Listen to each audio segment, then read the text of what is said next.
Right, today, because the weather is very nice, we're going to start tearing out the engine. You might already see that the turbocharger is indeed off, but in the next clip, which is a time lapse, you'll see me doing that. So I have gone ahead a bit myself, but today is sunny, so I thought I'll do that. To give you an example of how bad the weather's been recently, I took this engine out on on a Wednesday last week, and today is Monday, so it's literally been like nearly a week. Just we haven't had any good weather. Even right now, it's still, the floor and the ground is still a bit wet. But anyways, in the next clip, you'll see me on a time lapse taking the turbocharger off, and then I'll explain to you what I've done and how easy / difficult it was. Not very difficult, but it was a little bit difficult, and I'll show you what caused the difficulties. So enjoy the next part, and I'll catch you in a second.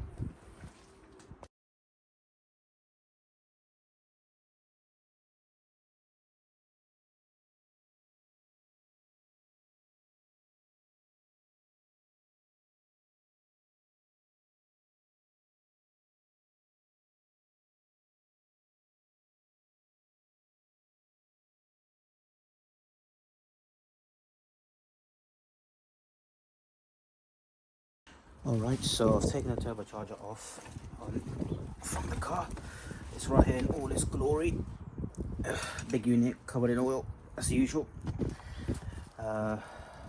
There's no shaft plate, but this, I don't know if you guys will be able to see that any good, but this is a little retaining ring and it is not very well, but it still seems to be sealing up okay. You see there's a lot of play here, so we'll have to get the retaining clip to stop that rattling from happening. Otherwise, an upgraded turbocharger might be the next stage, but for the time being, we just want to get this engine up and running and see what the score is.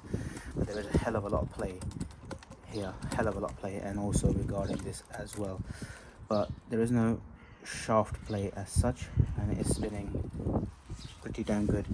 But the turbocharger is out. Now, in terms of difficulty, this was quite tricky. You have to take this off, take that off as well.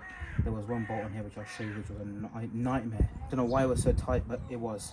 Let me show you what that one was, and that is right here. So this one holds the cover, that one holds the cover,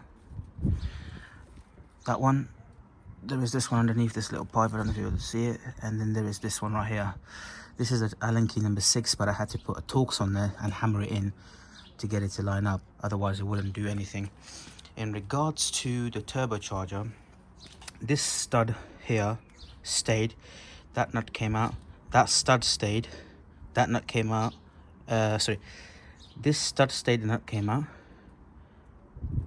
this stud and the nut come out, the stud stayed, the nut come out, the whole stud come out, and then the whole stud come out on here. But as you might have seen in the last clip of the time lapse, I used a piece of wood and a hammer to sort of hammer the bottom side of the turbocharger right here, right there. I hit it with this, and that kind of basically pushed it up because it was a bit seized. Even though I put WD-40 around here on these edges right here, I put a load of WD-40 just to make sure that doesn't happen, but it happens. So what I had to do is, once I put the turbocharger loose, I forgot to disconnect one of these pipes right here, which I disconnected afterwards and it was fine. It still wouldn't come out. Then what I had to do, because there was really bad access, I had to loosen up this one, and this one right here. But the hardest of all of these ones is these two right here. This one and this one's the hardest one to get, but I managed to get a spanner on it, just to loosen it enough, just enough to make just a little bit of room for it to come out. Because what it was doing, because this stud right here stayed, it was hitting, the turbo was hitting, because it's supposed to go up and then kind of come out, and it wasn't doing that, so that was annoying. But we managed to get to it. I think in the reversal of the putting it back in shouldn't be too much of an issue now as well, but yeah, I had to loosen this up and that made it a lot easier.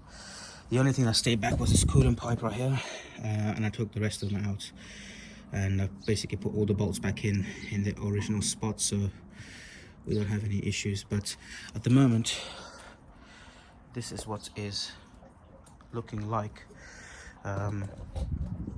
It's pretty good. It's progress is nice. Progress is nice. I'm a little bit short on time today.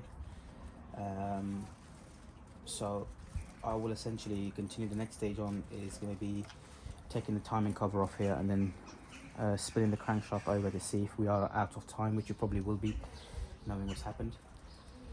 And yeah, but it is sunny. I just thought I'd take advantage of it.